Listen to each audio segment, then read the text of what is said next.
To all our guests this morning, who I'm going to. No, don't know what I'm doing. That's okay. I thought it was a train coming through. Yeah, shall we put everyone on mute, Nuala, and then just avoid background noise as well? That's a good plan, David. So if you could all mute your microphones until you're called to speak, that would be helpful. Thank you. Thanks. Welcome all of you to this meeting of Shropshire Community Health Trust Board. I'm going to start the meeting with what is always my favourite part, I have to say, of the meeting, because it does help to focus our minds on what our trust is all about, and that's great patient care and dedicated staff. So I've got some awards to make this morning, and there's in fact 3 different sets. And I'm delighted to receive these. I have to say, I'm always so pleased to get these chairs awards and to be able to acknowledge and thank the staff who go that extra mile on behalf of the trust. So the first award is going to be made to the Family Nurse Partnership Team. And Sarah Rock has made this nomination. And I think this morning I've got Rachel, Jo, Lorna, Anita, Danny, Lucy and Rachel, and possibly Anne, although there was a thought she may have to go to another meeting. But Anne, I'm not, if you are here, huge welcome to all of you. And if I can just read the citation, because it's so impressive. This is what Sarah said in her nomination. As a small team delivering a licensed programme to some of the most vulnerable young mums across the county, I'd love for their commitment, resilience, can-do attitude and selfless commitment in always keeping the child at the centre of everything we do. I'd like that recognised. And we heard about this recently, that a number of this members of this team had to be redeployed, which caused, I know, some anxiety and some distress, and it was very difficult for them at the time. But we recognise and acknowledge that they did what had to be done, whilst remaining focused on the task in hand.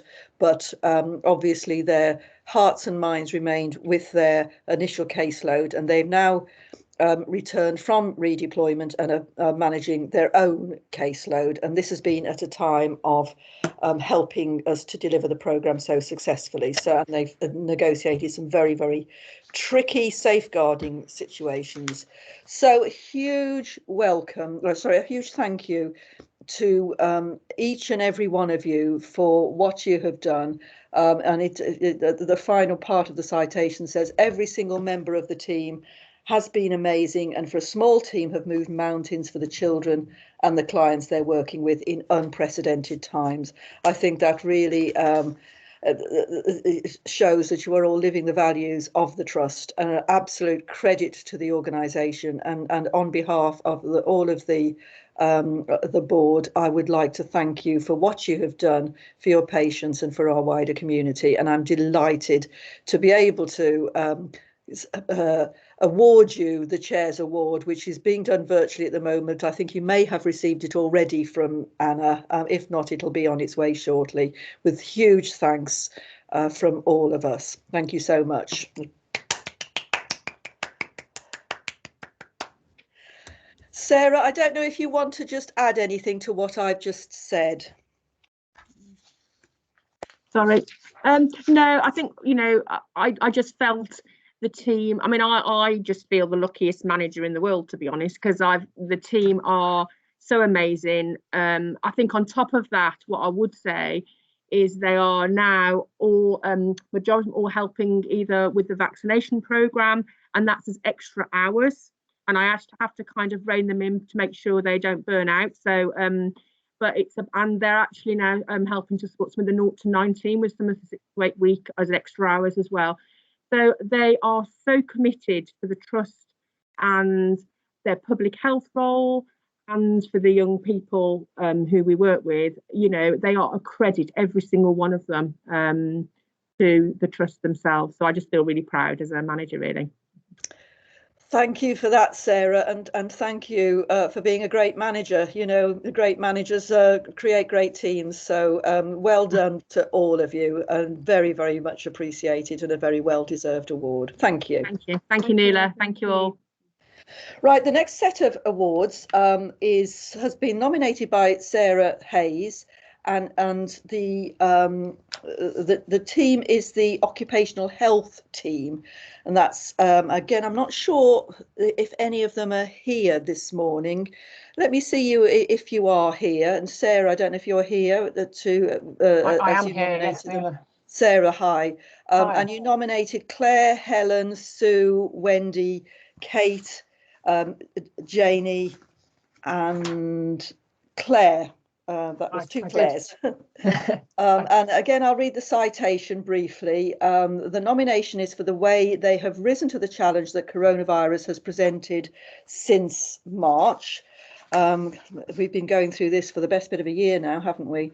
As well as carrying out their normal roles, these individuals have worked with SHROPCOM colleagues with infection prevention and control, HR, operations, health, local authority, primary care and nursing home colleagues to design and deliver our excellent swab test results service and our contact tracing service, both of which have received a very positive customer feedback.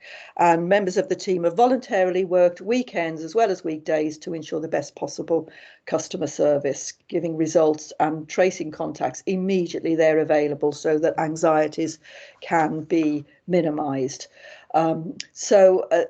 To make sure that we all remain supported over the winter, they have now made plans to voluntarily continue this work through to the end of March 2021. I'm very proud to be able to work with them, and that's a lovely citation, Sarah. Thank you very much for that. And I don't know if any of the members of the team, give me a wave if you're here.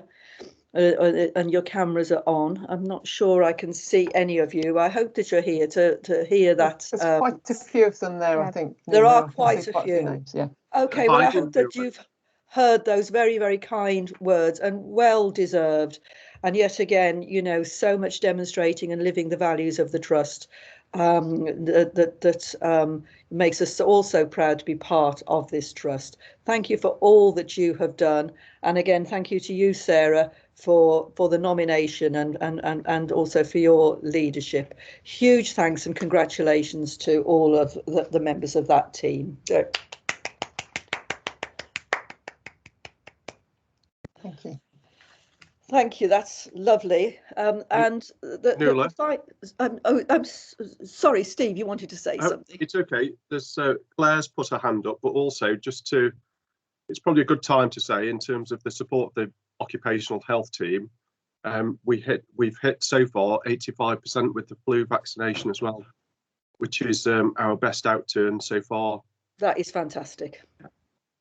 No, thank you for reminding of that, and that is absolutely fantastic. We do get those updates weekly from Claire usually, and it's just terrific to hear.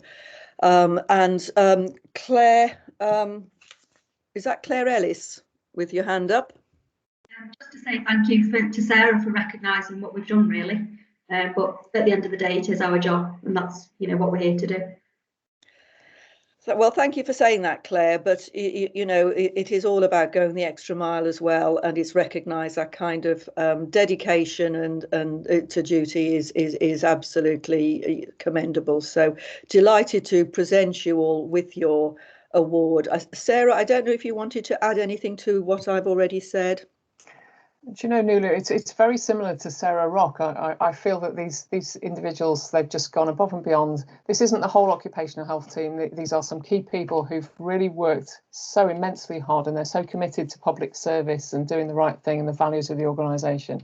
And I'm immensely proud to say that I'm the team leader for these people and others. I'm very proud to work with them. So that's really it, Nuala. Thank you. Well, thank you for that, Sarah. And I repeat what I said, great managers also make great teams. So thank you to you for your leadership and for all your work. It's recognised and much appreciated. Right, and then the final one, and this is an interesting one because this nomination actually was kind of announced at one of our board meetings. The nomination is for David Ballard, and it was made by Gail D'Souza, and she was talking to us about her own leadership journey, and in the middle of that, David, she just reflected on the great the inspiration that she got from you as a tutor, I suppose, when you were leading a meeting. And what she said is she found herself reflecting on the absolute nuggets of leadership wisdom that David shared. One of these nuggets is a simple sentence I try to reflect on, and I know staff who have attended David's training do as well, and that is, what's it like to be on the receiving end of me? And that's a great reflection. So Gail mentioned that actually as she was talking to us in the board, and we then said it would be great to get a nomination for David in recognition. And many of us, David, have been at the receiving end of your nuggets of wisdom as well. I know I have, many of us during training, so I can absolutely endorse what a great tutor you are, and how you manage to inspire learning in people. So many congratulations. You've hidden behind your picture at the moment, but you might want to sort of come back just for a brief moment so as we can all say thanks to you, David. Thank you for all that you do, and you do it with great cheerfulness and commitment, and always willing to, again, as with everybody else, go the extra mile. So delighted to present the Chair's Award to you, and still hiding behind your camera, but nonetheless, thank you for all that you've done. Thank you, Nuala, and thank you for the nomination, Gail. Thank you. Great.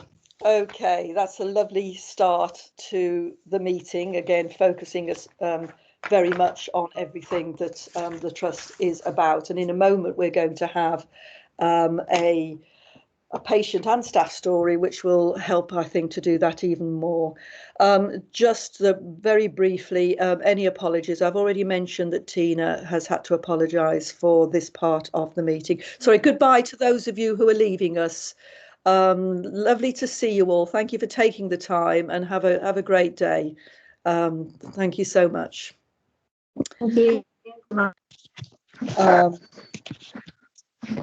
Right, so I don't think there's any more apologies. So I move on to any new declarations of interest.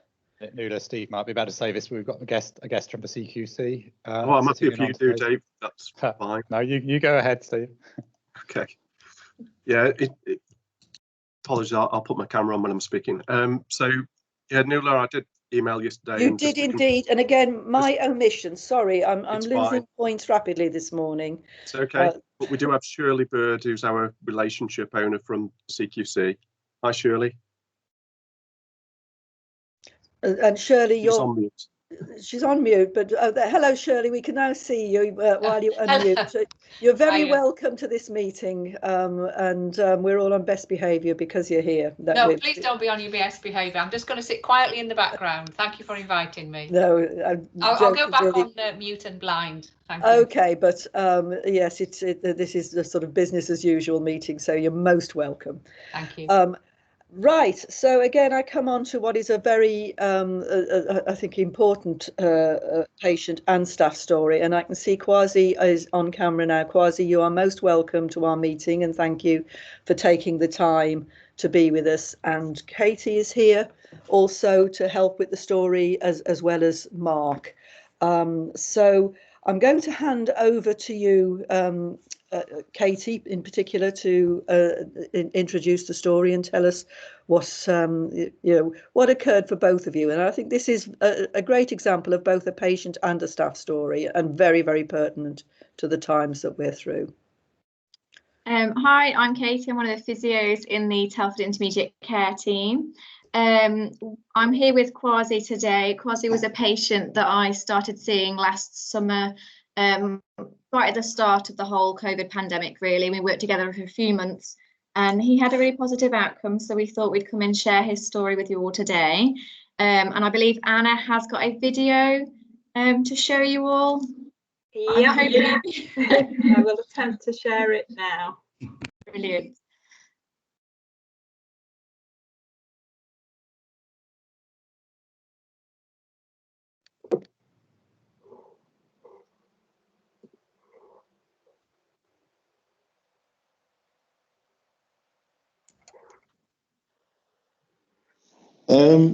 Yeah, so my name is Kwesi. I sort of felt unwell, I think around the 24th of April. I didn't know at that time that it was COVID at all. I think my partner gave me coffee to drink, and I thought it was water. At that time as well, they had not added taste to the COVID criteria. So we're not too sure. We didn't even think it was COVID because I didn't think that it was. Felt generally unwell around that time, and she bought a temperature gauge, which my temperature was sort of ranging within the 39s at that point. So I think the Sunday, I was really unwell the Sunday, and she just felt that I'd got to a point where I think I was slurring my words. So she was like, okay, I think we need to do something about this. So we phoned NHS 111, and they put us in touch with Shop Doc, and then we were asked to go to Shop Doc the same day. Got to Shop Doc, and they did a few sort of tests, spoke to me, and they said, no, there's no way that I could go home. They wanted to sort of do a bit more investigating. Went to A&E, did a few tests, did an X-ray, came back, and it was pneumonia. That was what they diagnosed me with first. And then I think a few hours later, they diagnosed me with COVID. To be fair, to that point, and I think throughout to the point where I think I was put on the ventilator, I think I get my dates mixed up quite a lot because I think it felt quite long. Well, to me, it felt quite short, but then my partner says that it wasn't.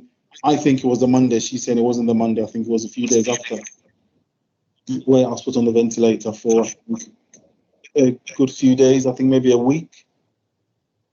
So I was quite poorly.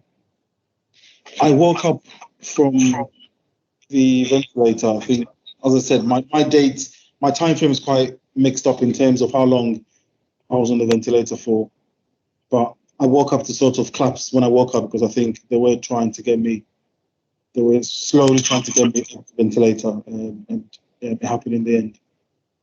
For me, as I was from going from home to Shop Doc to waking up in the ward and the care that I got, to be fair, it was absolutely brilliant. Even though everyone was sort of masked up and you couldn't really see anyone's face, it didn't take away from the care at all.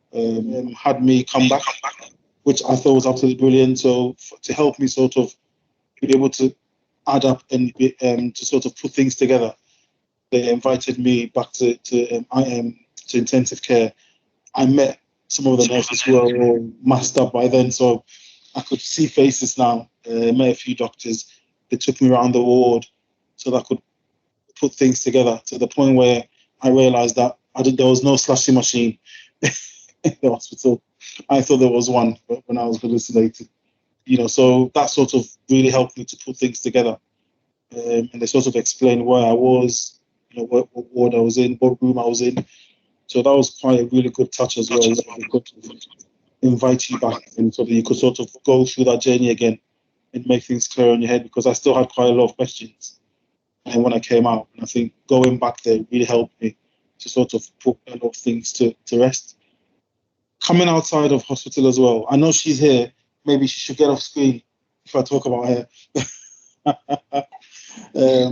Absolutely brilliant. Physio for me, I didn't even know physios to come to houses and do, but I had absolutely brilliant. I was pushed and pushed and pushed, and I attribute all my my strength now to Katie, because every week she's like, no, we're changing it. This is too easy. This is too easy. we're doing something new. So seriously, I had absolute support. But I think for me, it's just being able to, meet someone, do what they need to do. But then I think also talking about, and not digging in, but then talking about sort of, are you okay in terms of your mental health, physically, are you okay? Is there anything that as a service we can do? It's like, wow. So for me, as I said, right through hospital, through my aftercare at home,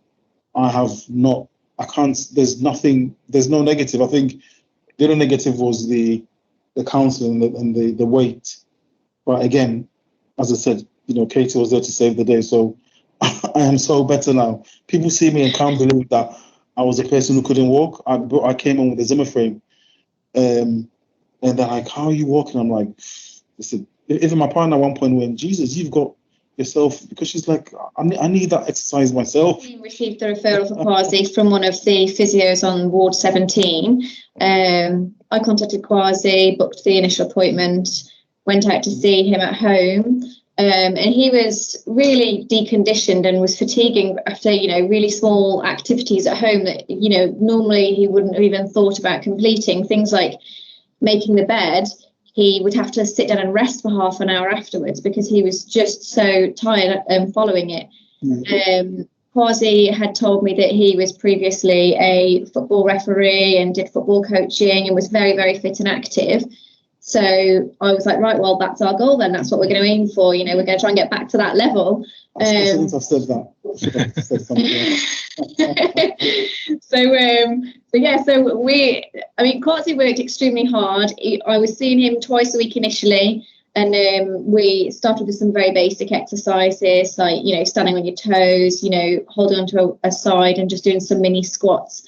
And then each time I saw him, because he was so motivated, he was progressing quickly. So every time I went to see him, I was like, right, well, we're going to the next stage now we were pushing and changing. And then as the exercises became more challenging, I was visiting once a week, then giving him a chance to kind of trying to achieve each of those goals. And he did amazing. And I think one of the tell signs was when we tried doing jumping jacks, and Kwasi's balance and strength, everything was really deconditioned, and we had to start the jumping jack purely just by stepping our feet outwards and then stepping them back in. And then sort of 2 or 3 weeks later, there he was smashing these jumping jacks out without even thinking about it. And I said, so you could, he really worked hard and progressed quickly. He did really, really well. Each time I went to see him, so at the very beginning, he informed me that he was having nightmares and was not going to sleep most nights until sort of 4 or 5 a.m., which is obviously not conducive to, good recovery. So we tried to sort out some counselling, some mental health support for him. And unfortunately, because of the pandemic, lots of services had been shut down.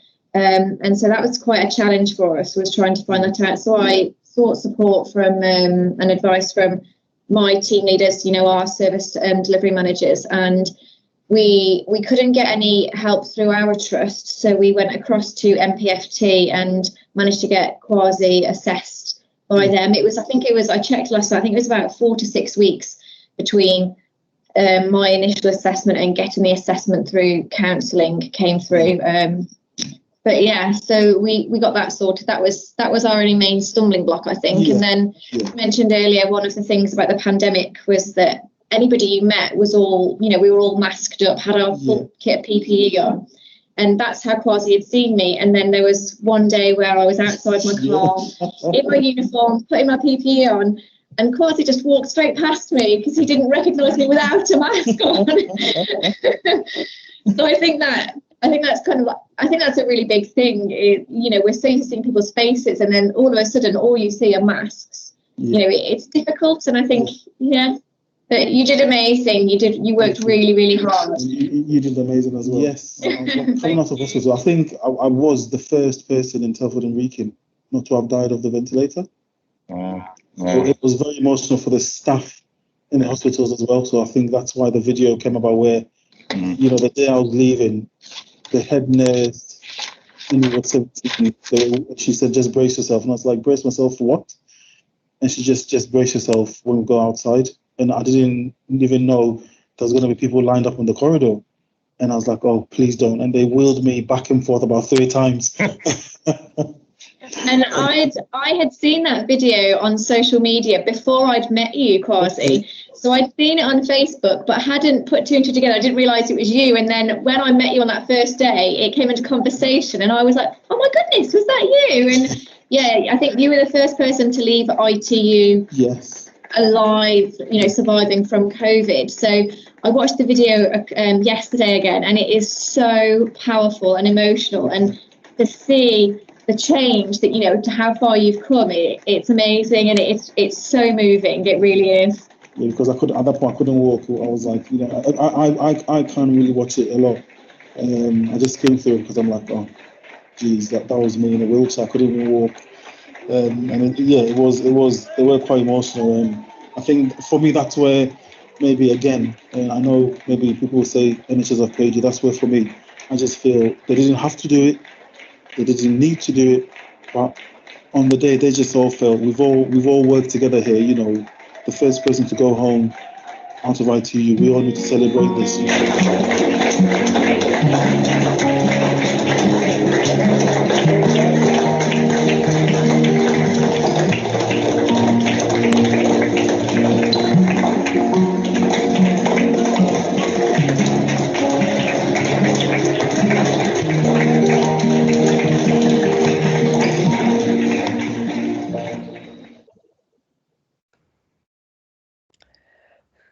Wow, what a very, very powerful story and a powerful video, and that's quite a tearjerker at the end. That was a lovely moment, and I think it's really demonstrated how everybody cares, and so delighted to see you well. Kwasi, how are you now? I'm doing really well, thank you. Doing really well. Doing very Great, well. that's good to hear. You still having to have physio, or is your... Oh God, no, I'm really strong now. Physio did me really well. That's Good. brilliant. That's brilliant. Oh, well done. And Katie, well done to you. And what was lovely to see and hear was the trusting relationship that built up between you and Kwasi, which, you know, you were obviously pushing him to the limits. But because he trusted you, you know, you were able to get away with it. So that again was fantastic and showed great professionalism. That's a really, really inspirational story. Thank you for that. I don't know if there's any other comments or questions, but it's to come. Yes, I was just going to say it's so great that to see you fit and well today, Kwasi. Right, Harmesh. Yes, just Chair, just to say, you know, what great dedication from Katie in terms of her work that she undertook with Kwasi. I know they do fantastic work from first-hand experience, having been under the cosh with physiotherapists when I came out of hospital, and I think they're these sort of unsung heroes of the NHS, and I think it's great to hear that. So well done, Katie, and great to see you, Kwasi, walking around and doing so well. So thank you for your story. Thank you. Thanks. And David? Again, thank you both for telling the story, because I think it's really important to hear direct, because too many times we're just talking about statistics, and it's so much more powerful to hear real life stories. But my real question is, are you going back to football refereeing? Yes, I am. Yes, I was just going for my promotion. The funny thing was, when Katie realised I was a referee, she made me start doing shuffling at home. It was I was like, damn, I shouldn't have told her that I did this. We tried to replicate the linesman activity in your kitchen. Yeah, we were doing shuffling in the kitchen, holding onto the kitchen table and everything. So yes, I was just going for promotion just before this lockdown came. So I'd just done my 2 assessments, which I'd done really well, and I'm just going for the 3rd one to get promoted to level 6. And then this lockdown came. So yeah, I'm back. Yeah, thanks to Katie, I'm back. And you didn't give Katie the red card, so that's all good. No, I didn't. I nearly did, but no, she survived. That's great, thank you. Kathy. Well, thank you, Kwasi. That was very, very inspirational. I'm going to come at this as a slightly different question. Yeah. There's quite a lot of reports that people in the BAME communities don't want the COVID vaccinations.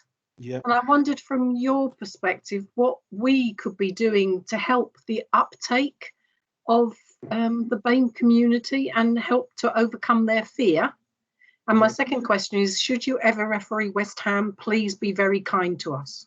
Oh, I'm a Chelsea fan, so I don't think no, I will no, be. no, no, no. I think, yes, there is a lot of, even for me, I've had to really struggle and break down a lot of barriers in terms of my own community, because until I show people in my community my video, a lot of them are quite skeptical, and I don't know where that comes from.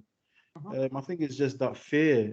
I don't know. There's so much going on social media about it's not a good vaccine. I think it's being able to maybe use people in the BAME community to sort of talk to people in that community just to break down those barriers. So I think, unfortunately, if it's a nurse or a doctor or someone else talking, I think for them there's a lot of barriers, and there's this misconception of things, other sorts of vaccines were not given to us first, or there's so much stuff out there. But I think maybe the key is using sort of key figures in our communities to talk to them. And I think for me as well, the video, I think people don't believe it until I show them the video, and they're like, oh, so it is real.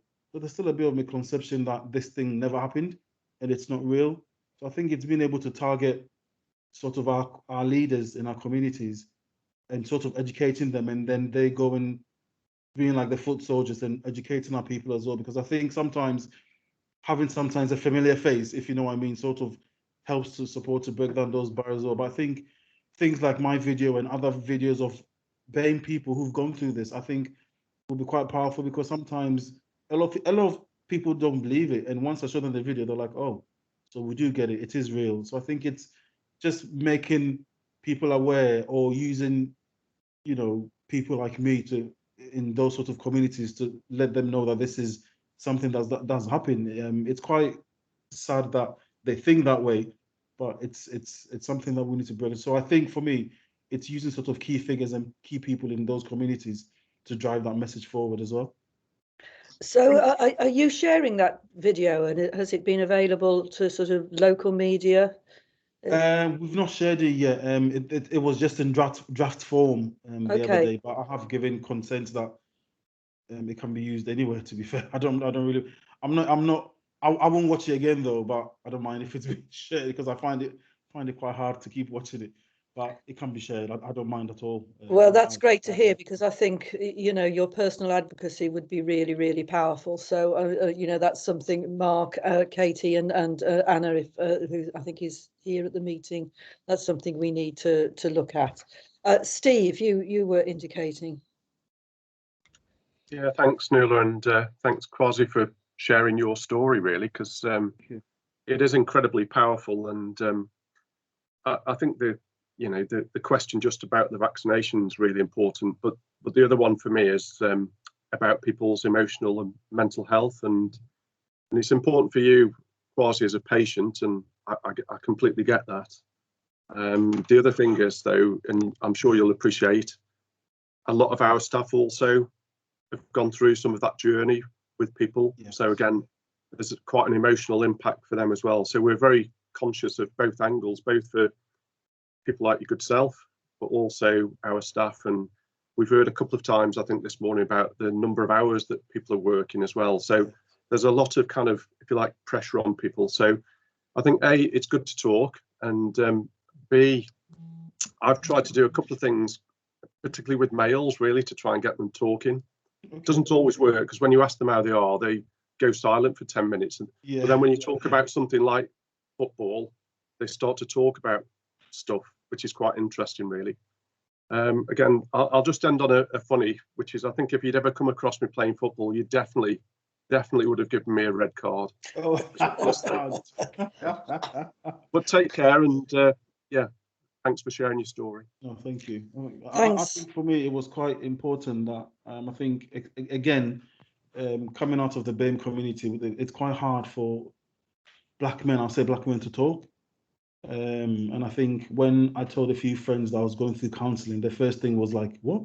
Why do you want to go counselling? Everything is fine. And I was like, no, I do need the counselling. So I think it's, yeah, it is true. It's quite a difficult thing for men to come out and say, but I think I was quite like, I need it, you know. I can see how beneficial it is, but it is quite a difficult thing for men to sort of come out and say they need the help. But again, I think that's, for me, that was a skill of Katie as well, because she just didn't come in and do her physio.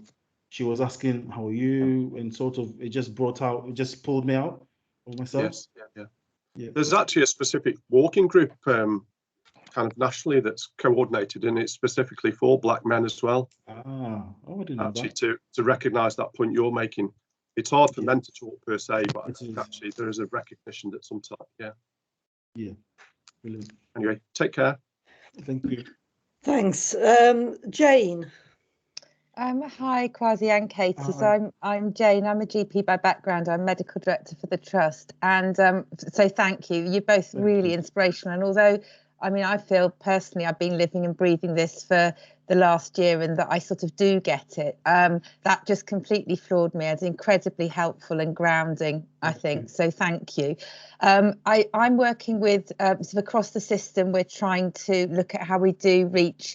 So where communities, it's not just BAME communities, but communities that are sceptical about the vaccine, particularly, and looking after themselves during COVID. So I'm really happy to make those links. And I mean, it's a really cheeky but direct ask. It'd be great for if we can share your video. But would you be prepared to have some conversations with some of us about some of the things you've just suggested? We're absolutely reaching into the community leaders and trying to get local GPs and people which is much better than the face of people that they don't know. So could I link you in? And I'm not asking you to promise anything, but it would be really helpful. I'm more than happy to help. So I'll help. Well, I'll work through Mark and Anna with that, but really appreciate that. No, I'm more than happy to help. Yes, from what I've been through, you know, I used to tell Katie that I didn't really know a lot about the NHS, and I had no negatives, but I'm all positives. You know, the one thing I used to tell the intensive care nurses, if I love tattoos, I'd have tattooed 4500 on my body, and that's ITU's, that's the extension number. When I came home, I used to call them almost every week. I think they got tired of me in the end, because they were fantastic. So no, I think it's been fantastic, and yeah, I'll be more than happy to help. And Jane, I think that's a great suggestion. I'm glad that you're going to make that link, because Kwasi, I think you are inspirational. I think, you know, you're obviously speaking from the heart and from personal experience, but I think, you know, your style is so engaging. I think you'd be a great advocate. So I'm delighted that you've agreed that we can use you and your story that way. Harmesh, did you want to just come back, and then I will probably need to let Kwasi and Katie go about their day. Thank you, Chair. Just wanted to pick up on the point that Kathy raised in terms of why there's not a good enough take-up from the BAME community. I think there's a lot of misinformation still flying about within those communities, and I think we need to be. I mean, for example, you know, there could be language barriers as well, which people are struggling with. You know, we might think we live in the 21st century where schooling and education is available to all, but you know, we've got new communities and new immigration. You know, people who are coming from abroad who still haven't got the language skills.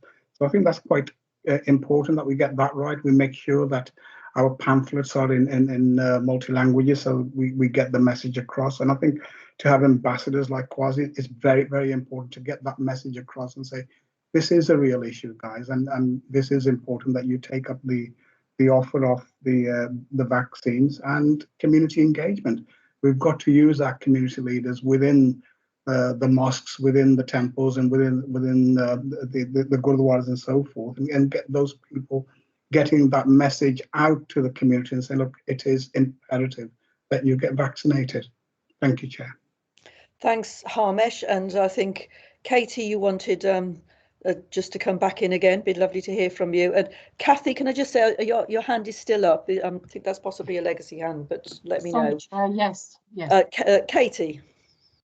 Sorry, so I just wanted to add, obviously, as a therapist within the current climate that we're in at the moment with the whole COVID situation, obviously, Kwasi was from right at the very beginning of everything when it all started kicking off. And we didn't really have any specialist COVID services because, you know, COVID was brand new to everybody. So we were kind of learning as we went along, and I had lots of conversations with Kwasi as we were going through our appointment saying, I'm really sorry, this is new, I'll go and try and find out more, you know, let's see what we can do in terms of the counselling referrals and things. But luckily Kwasi had a really, really positive outcome and has done very well. And when I spoke to him at the start of January and he told me he'd been back to the gym in December, I was like, yes, that's brilliant, that's great news, well done, like that's fantastic. So from a physio point of view, we'd hit those goals really well. However, I just wanted to just raise my concerns as a therapist really working out on the front line at the moment, that I think it's slightly different, it's working differently at the moment with the post-COVID rehab patients. So Kwasi was referred straight to our team and I went to see him 2 days within him being discharged. However, that's not the case at the moment. And I just wanted to, I wasn't sure if you guys were aware of that or not, but there is a specific COVID MDT team that patients are referred to from hospital discharge. However, they're not seen within, you know, a couple of days the way Kwasi was. It's weeks, if not, you know, more than a month, a couple of months before they actually get seen by physiotherapists. So, and I mean, we can ask Kwasi, like, Kwasi, do you feel that you would have been affected differently, or it would have had any impact on you if you weren't seen within a couple of days, if you had to wait, you know, 6 or 8 weeks to be seen by myself? Would that have made a difference to you, do you think? I think for me that would have been quite adverse, because I think I needed that support there and then. So I think it's hard waiting 6 weeks to see a physio, because as I said, when I came home, I couldn't walk. I didn't really know what exercises to do to get my strength back up again. I think Katie was the only face that I saw outside of my family in terms of a professional. So I think it will be quite difficult if I put me in people's shoes now, waiting 6 weeks will be quite difficult, because it would be that burden on my family. I think my family would have to pick up that. I'm not saying they're here to support me, but I think in terms of my mental health, because when I came out, my biggest fear was, am I going to be able to walk again? And, you know, I'm going to put it out there. I always thought that I was quite strong mentally and emotionally. And I was the first one to raise my hands up to say, I'm not coping at all. I'm having nightmares. I can't sleep. So I think it's quite, COVID brings so many different things. I think it doesn't just bring COVID, it brings, you know, your mental health, you struggle. You know, I still struggle with things like when I hear certain songs on the radio, when I was in hospital, certain smells still trigger me, certain conversations, COVID still being quite prevalent on the telly still triggers me.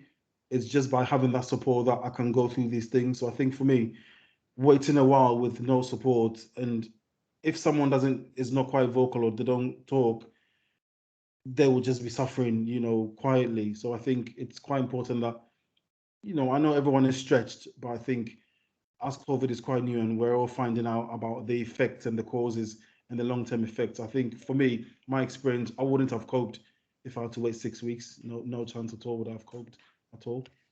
And so I'm sorry to obviously like just ambush you all. It's just that as, you know, a frontline worker, we don't get the opportunity to kind of speak to you guys at your level. So I'm just going to take advantage of it while I can. Yeah, I think just to add to what Kwasi said is that we've seen now firsthand the effects that COVID has on the, you know, the mental health, the emotional health of everybody involved. And just having that person, I don't think it really matters who it is in the first stages, but just having, you know, a health professional going in, offering that support, that reassurance is hugely important. And the way the referrals are happening now, although we have this new COVID service, I just wanted to just raise some concerns that I have, because essentially it's a triaging service, and all they will do once they've triaged is send them back to my team anyway, but there is a 6 to 8 week wait, as opposed to me just seeing Kwasi within 2 days and me then making a referral to the mental health services. So I almost feel like the triaging service just adds an extra delay that's not really necessary. Katie, yeah, Katie, that's brilliant. No, thank you. You're doing exactly the right thing, bringing that to our attention. And I assure you and Kwasi that we'll continue to talk about this and see what strategies we can adopt. Straight away, I'm wondering if there's some partnerships we can make with, you know, gyms and trainers and so on that, you know, under guidance and support from the health professionals could help with exercise programs and so on. And, you know, maybe we need to look at this more creatively. I mean, but those are conversations that we can have. Yeah, so with regards to the gyms, so I used to work in Telford and Leisure Services, so I've got some close links with their health trainers anyway, so they're almost a step between physiotherapists and your normal personal trainers that, you know, they've got extra qualifications in the middle. So I try to refer Kwasi on to them at the end of my involvement, but because of the pandemic, the whole of leisure services is shut down in Telford and Wrekin Council. There's just nowhere to refer on to.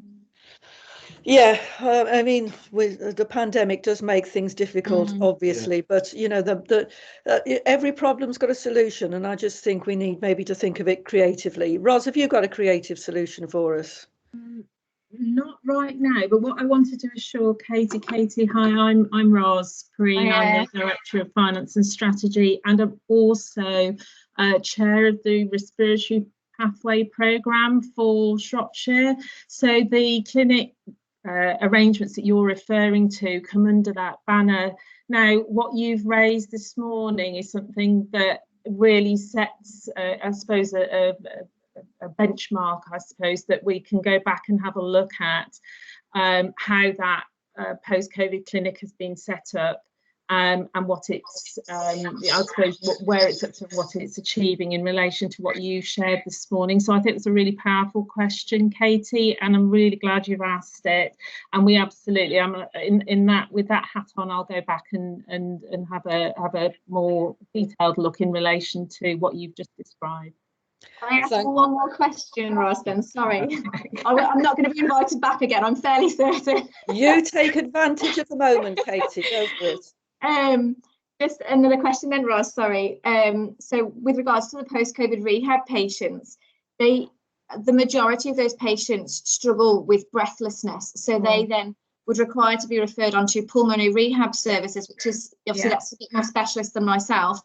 However, the pulmonary rehab service has been stepped down to be redeployed to other areas. And so I've got a patient at the moment who's waited 2 months to be seen by a therapist. I have now seen him and there's nowhere for me to pass him on to. So I'm having to just try and do pulmonary rehab at the best that I can at the moment. And I just feel like, yeah, it's difficult. Katie, I think I've absolutely recognised what you're saying there. It's become very evident to me over the last few weeks that where we had a real shortage of respiratory skills in the county, this is now playing out because we need more and then we need more. And obviously what we're trying to do is use the same people's skills 5 times over at the moment. So so I kind of, and again, it's not something you've got kind of like a quick solution to, but we're absolutely aware of the pressure of the respiratory nurses and the skills around them, and obviously in a position where we've got another surge going on with trying to do other things as well with the same skills. So I think you put your finger on the fact that we really don't have the capacity that we need. I suppose what we're trying to do is make sure that we're using things in the most effective ways we can at the moment, but the pathway programme, respiratory pathway programme, has highlighted pulmonary rehab as a key pathway to focus on. So it's not a today answer though. So I wish I had some brilliant solutions to go, oh yeah, we'll just switch this on. But I think you're absolutely identifying the issues that are being looked at. And obviously, Katie, you're linked in with people who are linked into that group. So hopefully we can, again, share a bit more with you, and you can provide more feedback in for us to have a look at, I think. Yeah, definitely. I mean, because we're the intermediate care team, we get pretty much every single referral for everybody that's leaving hospital. So we kind of see almost everything that's coming out. So if you ever want to have a chat with me or anything and try and see what's happening for hospital discharges, then I'm more than welcome for that.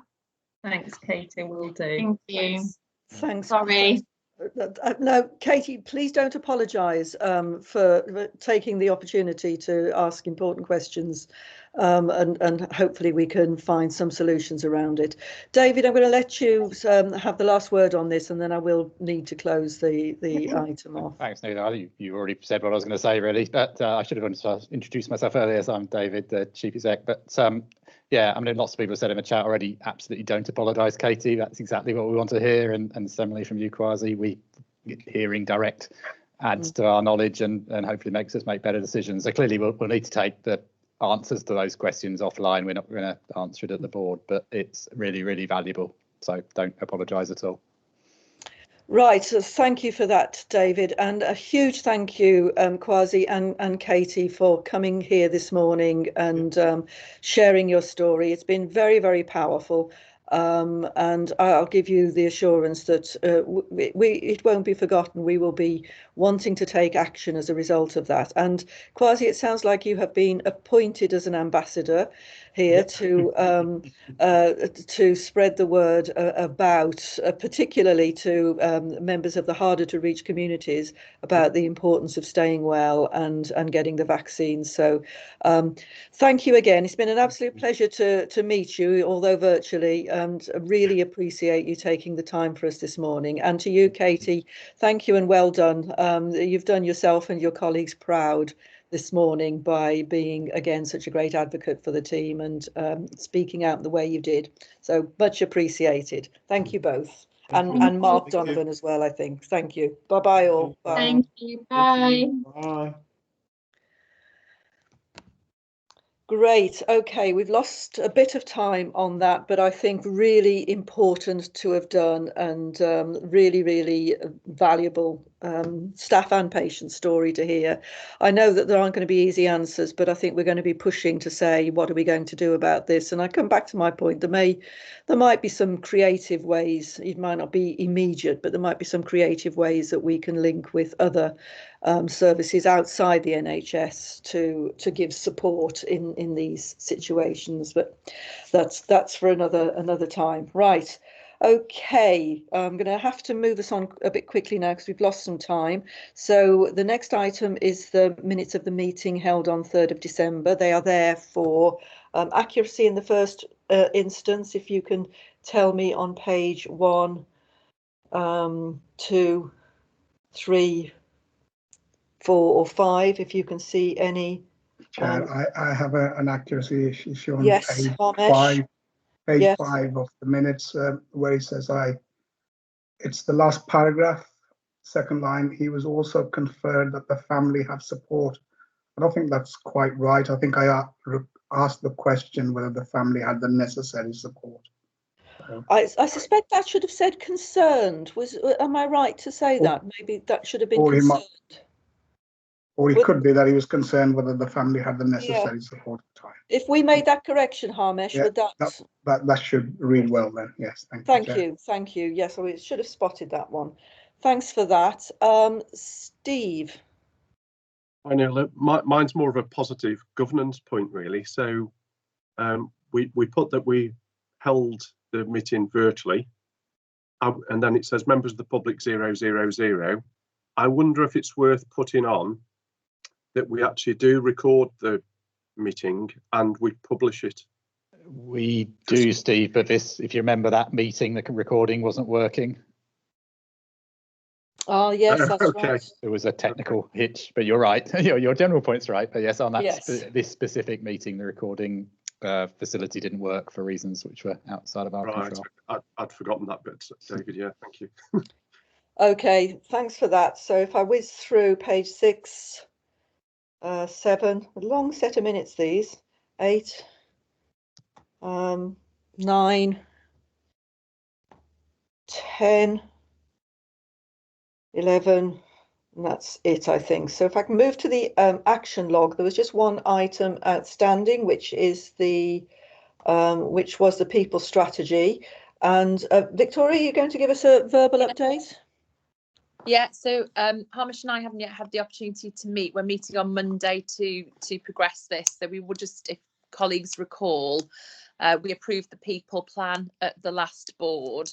And Harmish just had a number of queries that we agreed was getting into a level of detail. So Harmish and I are meeting on Monday to go through that and provide a verbal feedback following that. But the people plan is, just in terms of a quick update, is now translated into a delivery plan, and that will be going to the next Q&S committee, which is where we've agreed for that to be monitored, and also the committee will seek their assurance on delivery through that mechanism. Thank you. Thanks very much for that, Victoria. That's really helpful. Okay, so if I'd move on to, first of all, my own communications. You have them there in front of you. Just a couple of things that I want to add or elaborate on. I did do a virtual visit to the safeguarding team. You remember this was the team that came and did some training for us at that meeting. So it was nice to join them for their team meeting and to just do some follow-up. I did that with Michael. Really, really interesting. I hope some of you are managing to get your virtual visits done, and I'll be coming to that in a moment, but that was really helpful.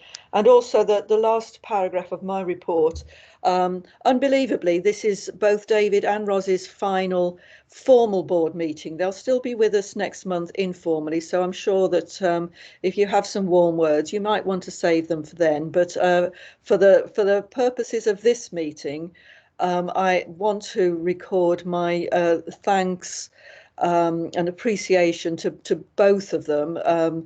David, who stepped in as our interim chief exec and then straight away was plunged into COVID and having to manage the way through that, and has done a magnificent job for us. Ros, as our Director of Finance, for how many years, Ros? I think you joined the board about the same time that I did. Am I right in saying that? Yeah, it's 5 years, I think, Nuala. Yeah, yes, I think we were newbies together. And you know, again, through your leadership, the team have done wonders. You have done wonders for us, and I know that you're held in huge regard, not just within our trust, but outside in the wider system. So again, I just want to acknowledge that here publicly. As I say, there will be more to say, so I will ask all of you to save for that. What I would like to mention, though, is that we have appointed Sarah Lloyd as our interim Director of Finance to take over from Ros when she leaves. Sarah, we're delighted about that, delighted that you have accepted the baton from Ros. We know you're going to be superb because we know how efficient and effective you are already in your role. So delighted about that. We wish you well. And although you've got, I was going to say big shoes to follow. You know what I mean. I know that you will absolutely meet those standards. So congratulations to you too. Okay, on that, I don't know if there's any questions, I'm happy to take them on my report. Harmesh? Just wanted to say great decision in terms of appointing Sarah to the interim position. I think she'll do a fantastic job, so well done, Sarah. Thank you, Harmesh. I'm sure we all would echo that. Fantastic. Okay, I'm going to move us swiftly on if there aren't any further comments to see if any non-execs, if you've managed to do any visits or if there's anything that you want to report on, please shout now. Peter. Yeah, two things, Nuala. First is, as you know, Kathy very kindly put me in touch with her husband, Professor Trevor Pert, who is just about to take on the role of audit chair at SATH. And I indeed had a very, very good conversation with him, and I'll welcome working with him, particularly on the STP committee that we've got for audit chairs of all the trusts. So that was the first point. The second was that yesterday, Victoria and I did a virtual visit to what was called the admission avoidance team, and in fact is now called Rapid Response, which is much more positive and virile a title. And may I say, they really lived up to it in the way they described to us. It is a very real and rapid response that they give.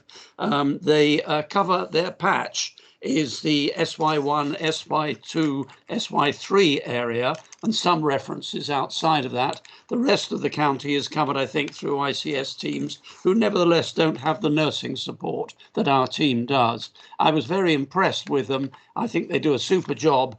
they make a very good staff story, Nuala, and I suggested to them and to Victoria that it might be appropriate at some time in the future to have them give a pitch to the whole of the board, so our colleagues can hear what Victoria and I heard.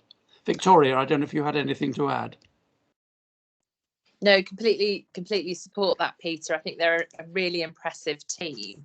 And they shared with us a patient story. And I think for both Peter and I, they shared with us their facts and figures, but the patient story and the impact that they had for that individual in terms of the care that they received, the timeliness of that care, but also the fact that it meant for that individual they could receive that care at home. And also the multidisciplinary view and assessments and diagnosis that they had was just really impressive. I think to think of the alternative pathway for that patient in terms of an admission through A&E and then onto a ward, it's a very, very different patient experience. So really powerful. I think it would be really great for the board to hear it. So completely support Peter's view. And that was my first visit in the trust yesterday, and I just said, yeah, it was brilliant. It was just, it grounds you in what we're trying to do, and I think it's just really important. So I loved it. It was a great experience. Thanks for that. Could I just add, Nuala, that the team is made up mainly of our own staff, but also Shropshire Council. Jane, the person there who moderates it all and watches over it, is Shropshire Council. That's great to hear. Thanks for that. That system working in action, and I agree with you, Victoria. It really does focus us on, what this trust is all about. So, fantastic that these virtual visits have started. We've been asking for them for a while, and actually, it's been a very simple thing to do. So I'm delighted that we're able to do it as well. Harmesh, is that a legacy hand? No, Chair. I think okay. I'll come to you then, Harmesh. I think Peter and Mike were before me. So. Were they before you? I couldn't be certain. Okay. But I'm happy to jump in if that's okay. Jump in, Harmesh. You have the floor. Go for it. Thank you, Chair. Apologies, I can't seem to get my camera working very well because of the light coming from where I'm sitting. So apologies that I'm not on there. But thank you, Chair. Yes, I did a Teams visit with Steve on Monday to the respiratory team, and I just found that the team were totally having a can-do attitude, Chair, in terms of the work that they've been involved in terms of providing our staff, cluster staff on the ICU unit, and great partnership in practice, how we've sort of managed to work with our colleagues across the road. Definitely a can-do attitude. I think we discussed how some of the new roles and the pandemic perhaps affected the younger, perhaps less experienced staff. And we were informed that there is a mentoring support group which provides the support to the less experienced staff who are struggling with having to work under different teams and with an increased workload. There was some anxiety around what the future held for the staff in terms of the pandemic and the roles that staff were required to undertake.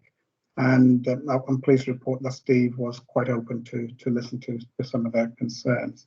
One thing that did come out of the team's meeting was that they felt district nursing team have been struggling at the moment in terms of how their workload is dished out and perhaps how that can be improved going forward.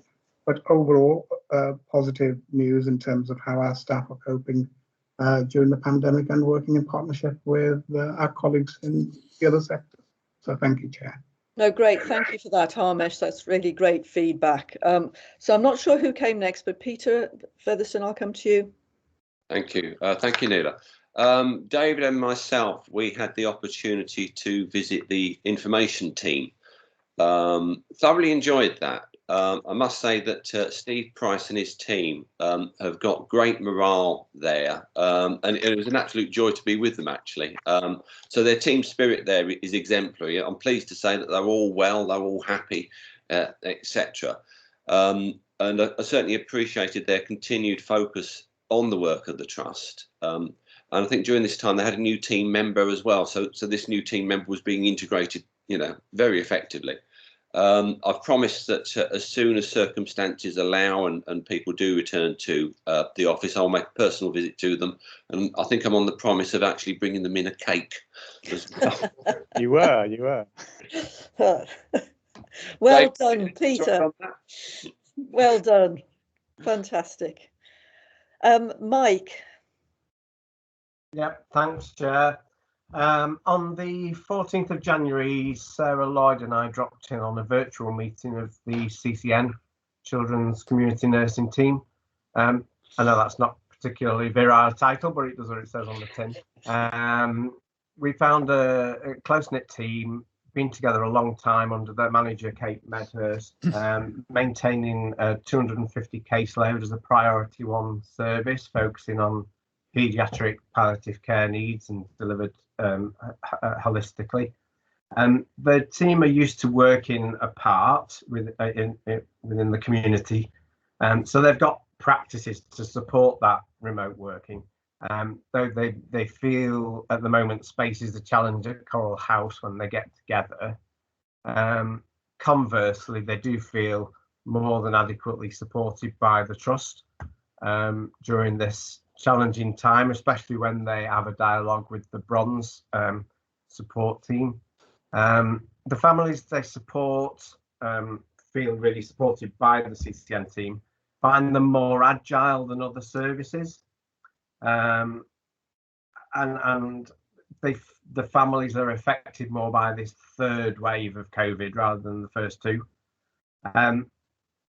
On a more positive note, the team have found themselves able to engage more with tertiary services through the increased use of technology. So they've been able to engage in case reviews, increased numbers of case reviews. And I think Sarah would agree that we received some great feedback after our virtual visit, and we've been invited to physically drop in on them when times are better. I don't know if, Sarah, you've got anything to add to that? I think you summed it up really nicely, Mike. Really motivated team, lots of really positive stuff in there, and it was great to hear how well supported they felt throughout this period. I've got a couple of other things. Nuala, on Monday, the 1st of February, I dropped in on Shropcom's virtual Dignity Action Day activity, and that included the Schwartz Round virtual meeting. I've personally registered as a Dignity Champion, and I've arranged a follow-up call with Anthony Archambault, if that's how we pronounce it. I can never pronounce his name. Tomorrow, and that's with Kathy as well, Kathy Pert from a workforce perspective, about how we can support the Dignity Initiative more. Also on the 24th of February, due to attend the Bridgnorth Inpatient Team meeting with Roz, and also I've been attending appropriate meetings at the Good Governance Institute and their workshop series focusing on ICS formation. And there endeth my activity. Thank you, Mike. Very comprehensive. Sorry, I was giving you my full attention, but I was just flicking back through the minutes of the last meeting as I spoke, and I think I may have made an omission at the start. Michael, if you're there, this is your first board meeting, is it?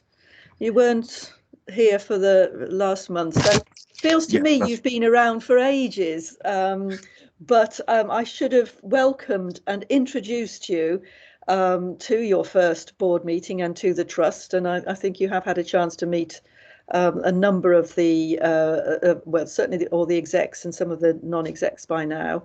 The reason I thought about you is because we went on our visit together, and I don't know whether you had any reflections that you wanted to share on that. I found it absolutely fascinating. I mean, the work that the team does is so critically important. I know I couldn't do it, and the resilience that they demonstrated and the team working that they demonstrated was really very inspiring. So I came away feeling, echoing a colleague, very grounded, and sort of put back in my box, because it's really about using governance to support effective delivery like that. So I found it very much an eye-opener. Thank you for saying that, Michael. And again, huge welcome. We're delighted to have you on board.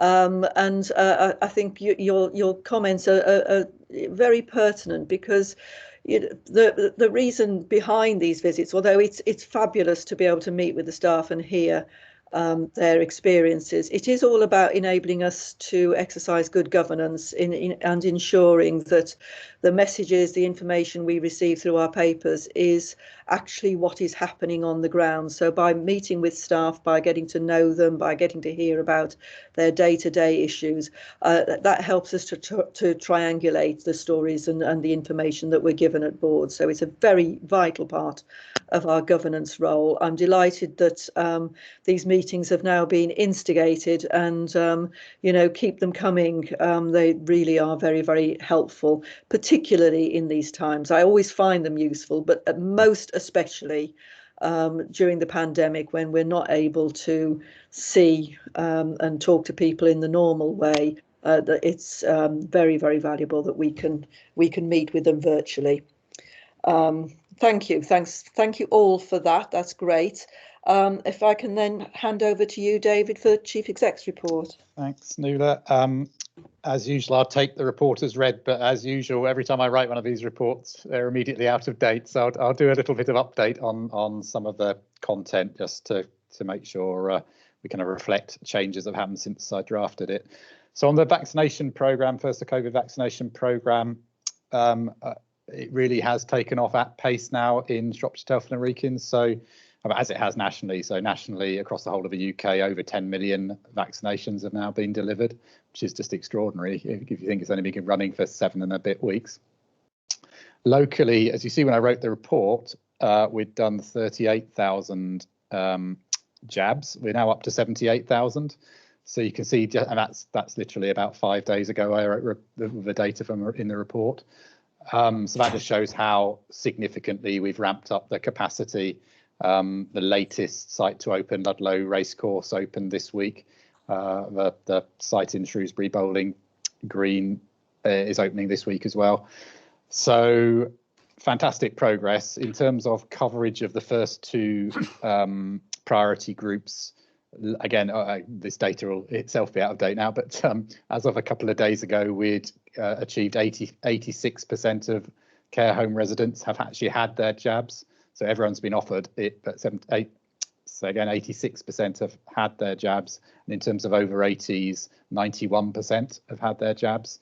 So that's phenomenal increase in reach, basically, for those 2 groups. So we now have expanded delivery to the over 70s. Again, a couple of days ago, 68% of 75 to 79-year-olds, 31% of 70 to 75-year-olds. So you can see we're really ramping up in terms of delivery. And finally, I'm throwing stats at you, but our first cut of data on how many of our staff have now been vaccinated, and there's a little bit of detail to work through to make sure this is completely accurate, so take it with a tiny pinch of salt, but it's going to be broadly right. 74% of our staff have received the vaccination as well, and again that's from pretty much a standing start a couple of weeks ago. So that's really, really good progress, I would say, in terms of a vaccination. Shall I just pause on that just in case there are any questions? Peter? David, when you say staff, you mean all staff, all salaried staff, not just frontline? Yeah, so all staff, and not just salary staff, actually. So bank staff and agency staff are counted as well within our figures. And we are going to do some more analysis. So we do need, I haven't actually got the percentage of frontline staff at the moment, but we will do some more analysis on this. So it really is literally a first cut of data, hence my slight caution on the precision of the number. But yeah, so the total staff group, 74% is my understanding of the data. Really encouraging. Great. Thank you. It is encouraging.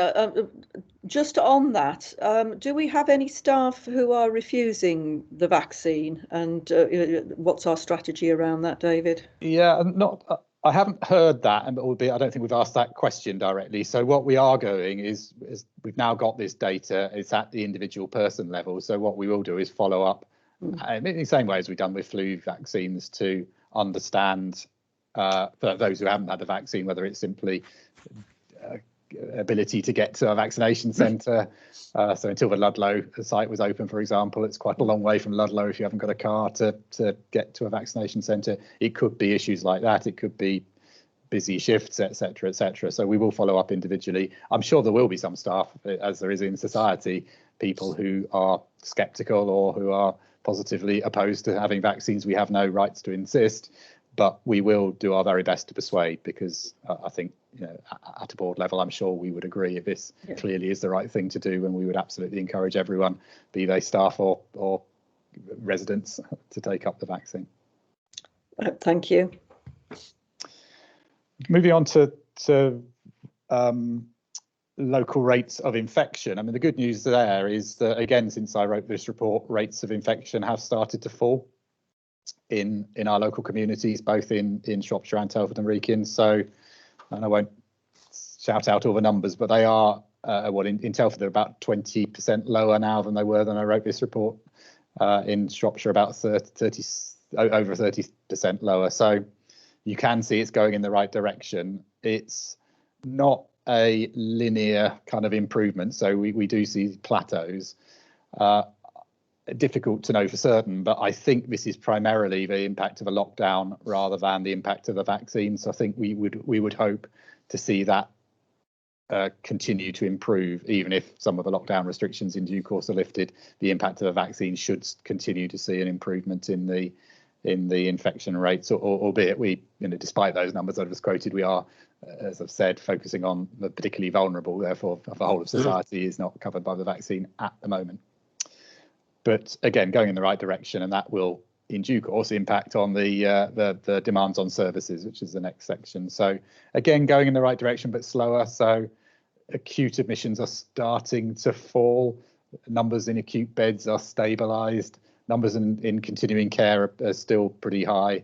The overall demand is still pretty high. It's worth saying that the community impact, while reduced, is still at a level which is in absolute terms very high, and is as high as it was in November. So it rose very steeply. It's come down fairly slowly, but we will see demands on the acute sector, I'm reasonably confident, start to fall over time. It's certainly what's happening in other parts of the country.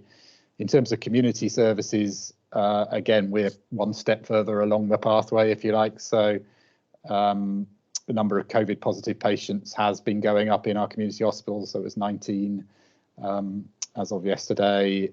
We have seen a couple of outbreaks in our community hospitals since in the last few weeks, and that has impacted on closing beds initially in Ludlow. Well, that's now open again, and now in Bridge North. And the bed occupancy has been generally rising, so it's at 86% as of yesterday. And similarly, demands on community services are continuing to rise, and as we heard earlier, that leads to pressures in terms of staffing capacity and so on. And finally, sickness rates are bouncing around a little bit, but they are high, and they've been high for a few weeks now, so they're bouncing around between sort of lower 6% and up towards 7% in the last few weeks. Not all COVID related, but that means the work we've done around redeployment of staff, which would be my final point. We now redeployed around over 70 staff into either supporting our own services and plugging gaps around vacancies and meeting demands. So this is through stepping down the lower priority elements of our care. Some of those staff have gone into the vaccination programme, as we have heard before, and a handful have gone into support staff. Shall I stop there? Yes, so there's a couple of hands up, and I couldn't see who went first. Peter, I think, and okay, Peter. And then Kathy. Hi, I think we've all touched by Kwasi's story earlier in terms of his experience of COVID through the NHS, and so pleased to see his recovery. I suppose it's not so much our stat, but we will be influenced at the tail end of this. I just wondered if there's any information that we got on the average length of stay of a COVID patient in the local hospital. Because obviously the surge that we're going to get is going to continue for a bit because these people need to be discharged, and they obviously have these needs, 4 weeks, 5 weeks time, or what have you. I just wondered what the lag was. Yeah, I don't know that number off the top of my head, actually, but we are seeing the numbers of people staying longer than 7 days and staying longer than 21 days in our hospital and our acute hospital rising. And some of that is discharge processes and availability of services outside the hospital and so on. But I'm fairly sure some of it is related to, I mean, it's clearly bound to be related to COVID and the longer lengths of stay. Ros has put her hand up, so she may have a more specific answer than that. I don't have a specific on the length of stay number for you, Peter, but one of the things that we have been involved in, and it does connect into the patient's story because it's all part of the COVID response, is setting up in the last week something that's called a COVID virtual ward.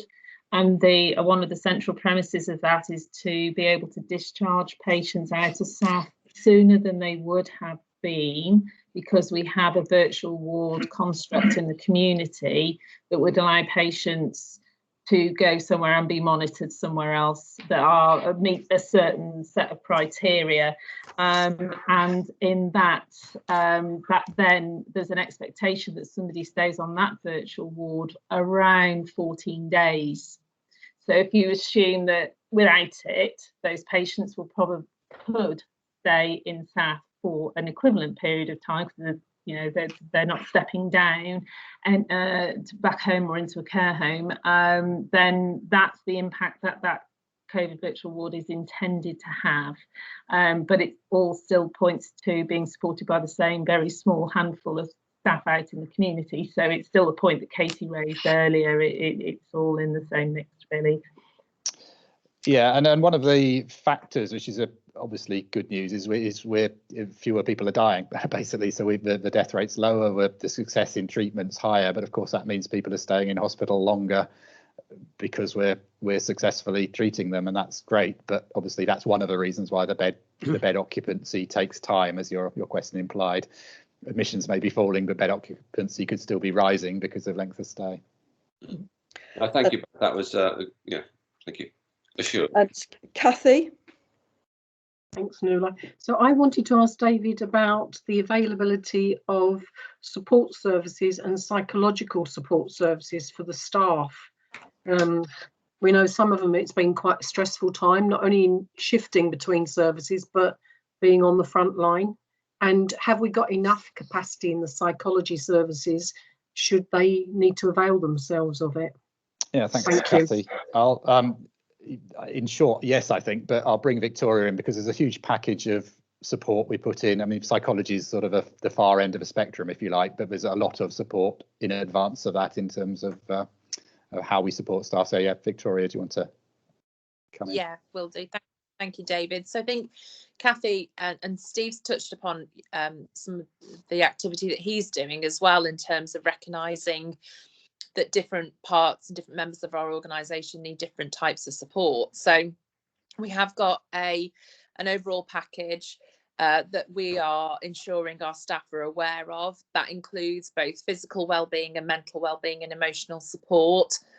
So we have, for example, Trim practitioners, which is all about how we support people who've had difficult experiences and the impact that that's had on them.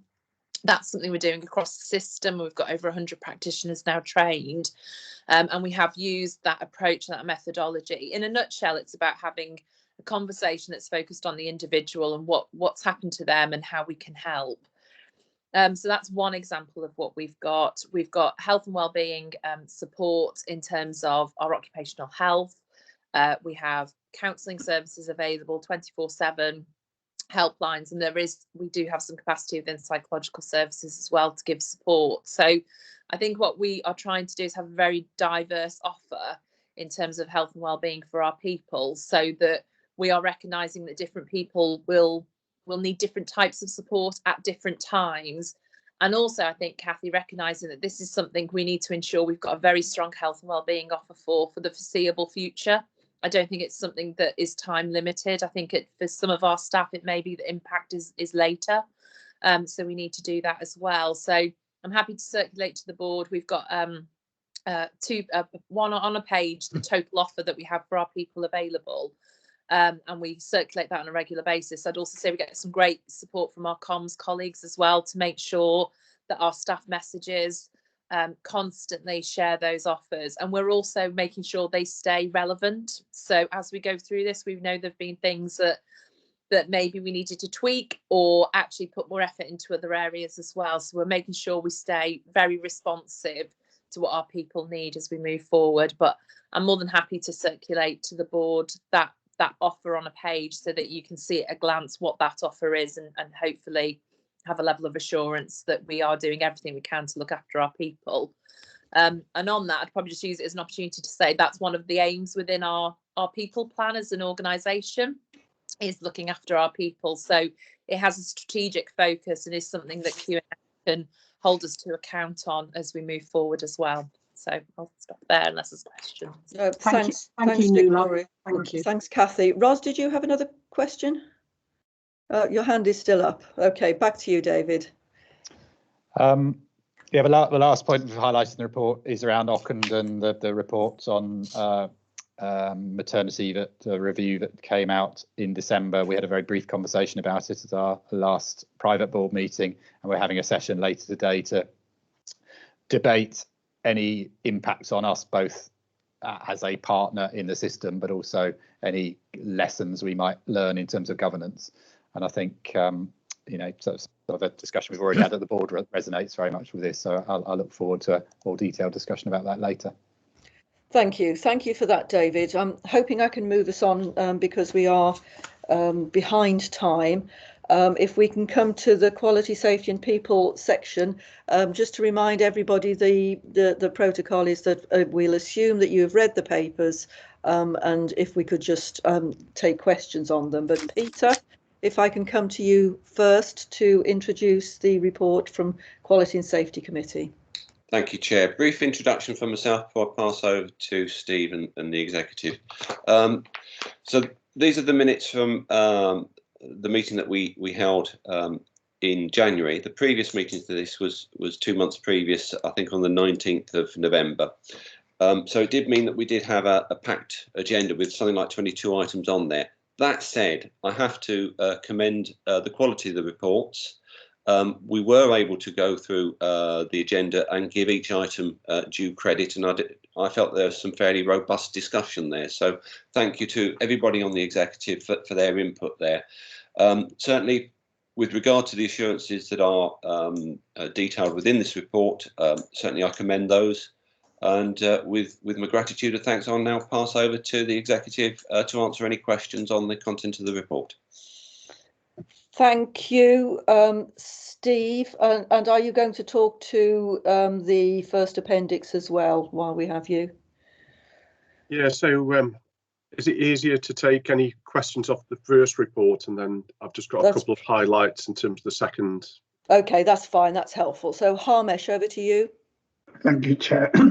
Yeah, this is a great report from the Chair, and providing good sort of assurances around the key areas that we're involved in. Just one question, Chair, if I may, and that's to do with the experience of care of the individual complaint in terms of the Ludlow Hospital. I just wanted to get some update on that, Steve.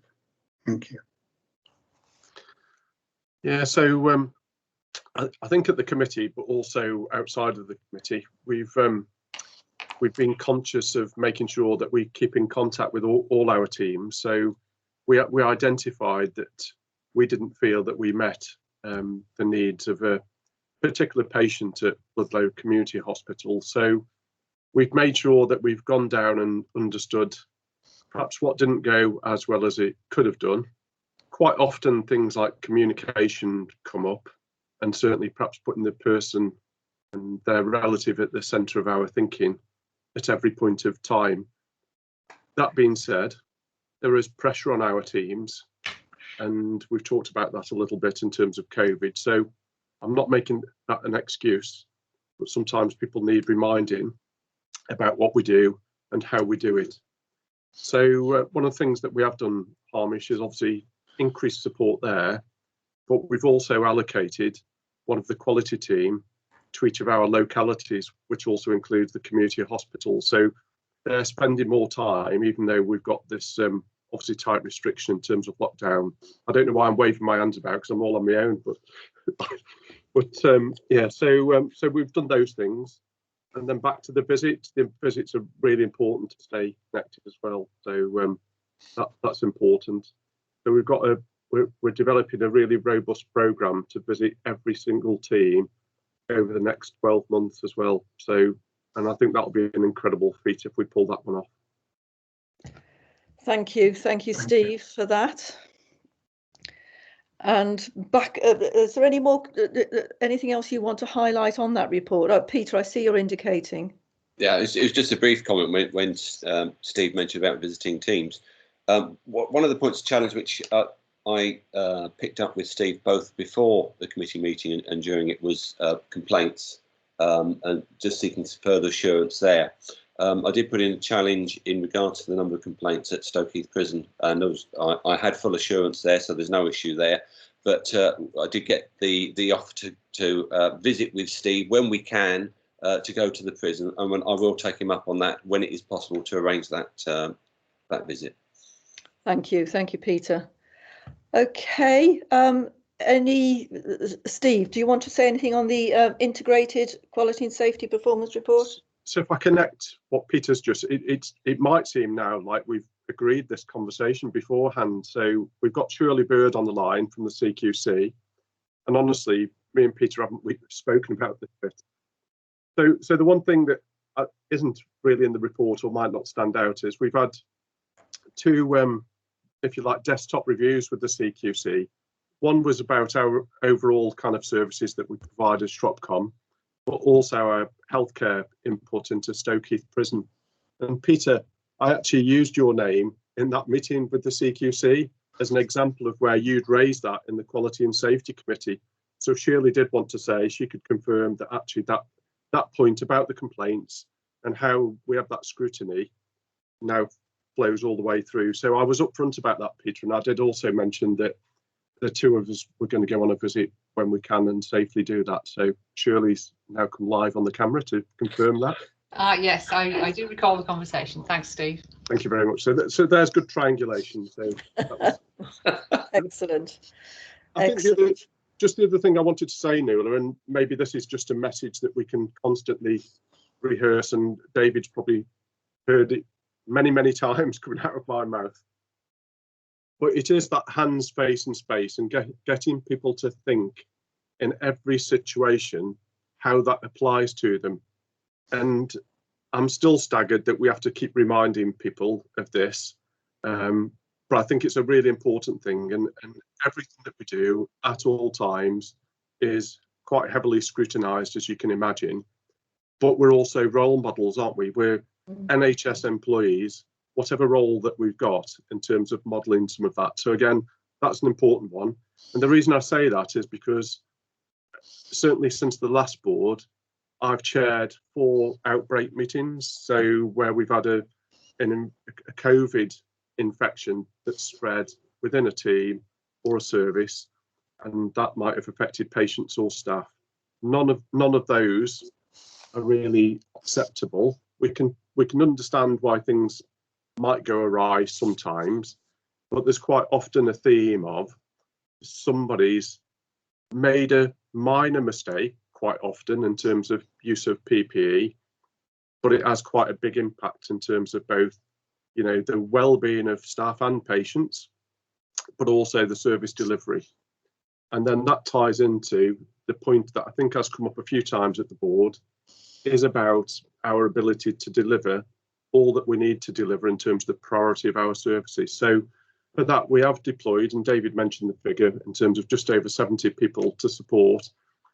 If I could just say, we did quality impact assess those decisions. So we talked about this, didn't we, previously? And Tina, the non-exec director for the minutes, was part of that conversation. So we went all through that. And the other confirmation there is those services will only be stopped for the shortest amount of time possible to get us over this peak. And David's gone all through that data with you a little bit earlier. So they were the key things, Nuala, and then I'm happy to obviously answer any questions. Thank you. That's very comprehensive, Steve, and a good report. I don't see any hands at the moment, so it may be that we all accept that report. Thank you. And if that's the case, thank you, Steve, for that. Jane, can I come to you for the quarterly, the mortality and learning from deaths review?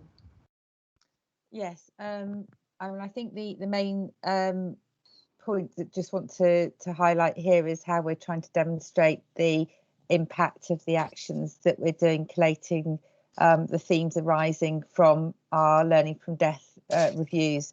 As we're aware from recent discussions, there's quite a cluster around end-of-life care, and we're very much trying to pull those together into sort of a collective work. And I think the other thing that might be worth just picking up from the wider quality and safety discussions was a recognition that perhaps we have a lot of sources of learning. So it could be medicines reviews, it could be infection control, it could be complaints.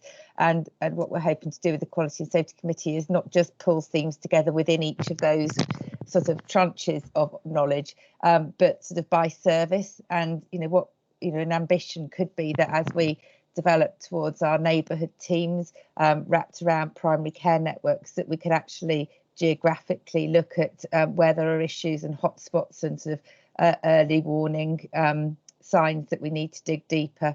So I'm happy to answer any questions though as well.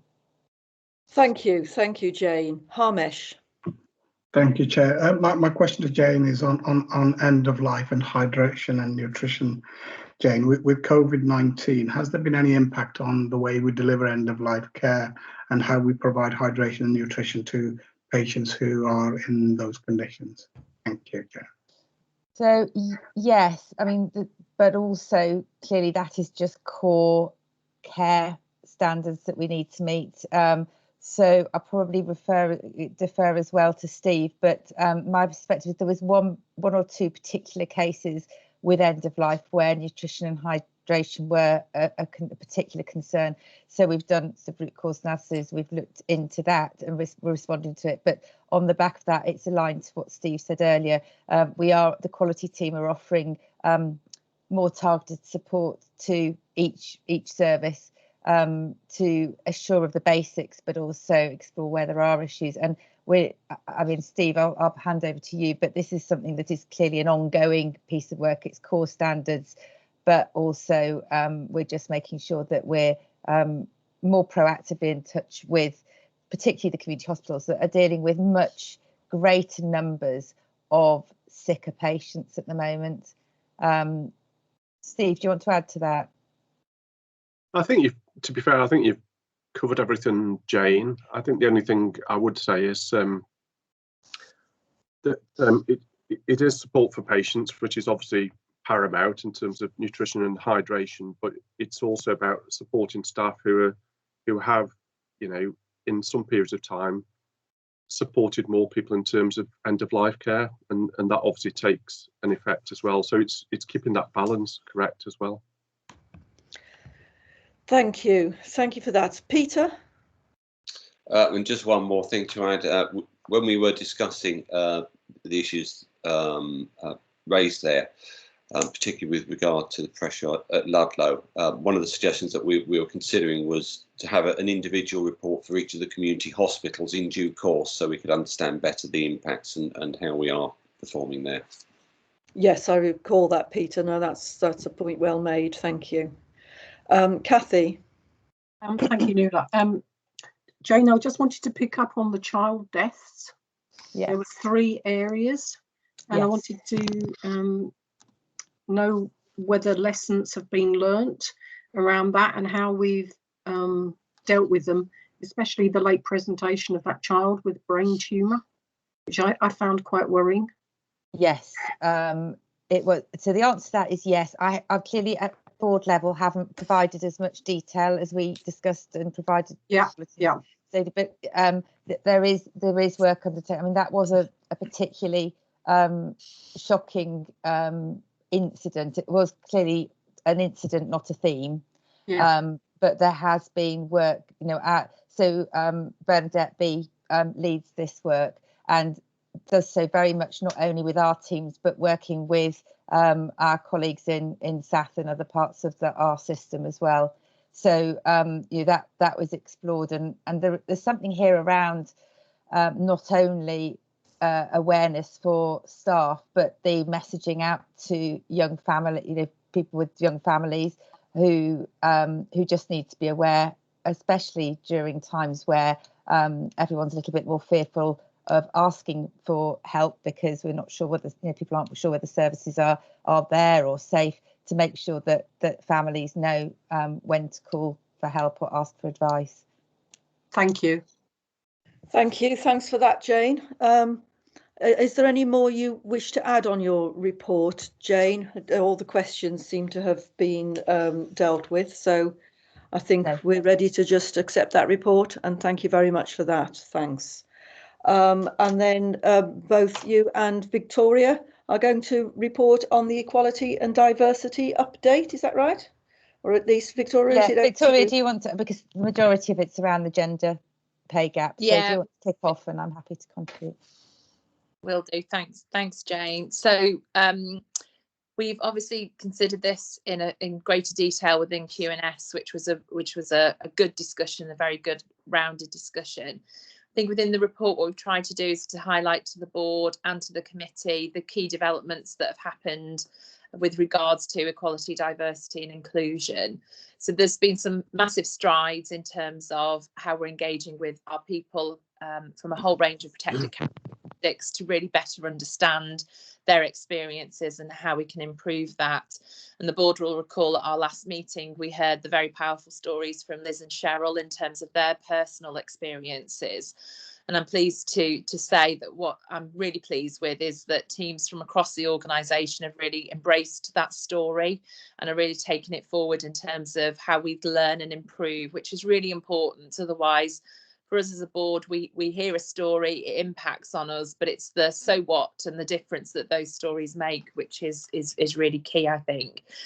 So we are using Liz and Cheryl and some of their other colleagues to support us, particularly in the area that Liz had highlighted around recruitment and how we engage, particularly with our BAME communities, with roles and opportunities within the NHS. So that's a really positive development. I think in terms of equality and diversity overall, we know, and we've had this conversation before as a board, that whilst we are seeing improvements, we've still got a long way to go. So I would just say that to the board, that whilst there are developments and our networks are going well, and work that we're doing in terms of our learning and ensuring what we do is part of the overall approach to equality and diversity inclusion across the system is really positive, we know we've still got more to do, and it needs to remain a key focus for us as a board and as an organisation as we move forward. Within the report, I'd like to just bring the board's attention to the gender pay gap report. This is a statutory requirement that we need to report to the board on every year. We'll need to publish this report as well, so it's accessible to the public.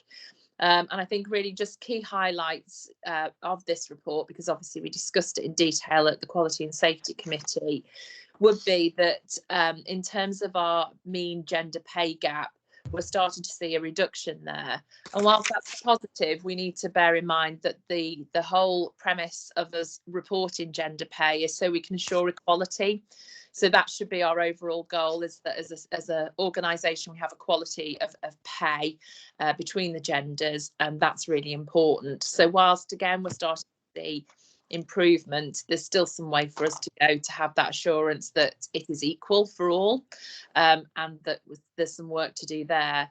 I think probably the other thing to flag for the board, and we discussed this in Q&S, is that when we look at our gender profile as an organisation, it is higher than that we see for the wider NHS.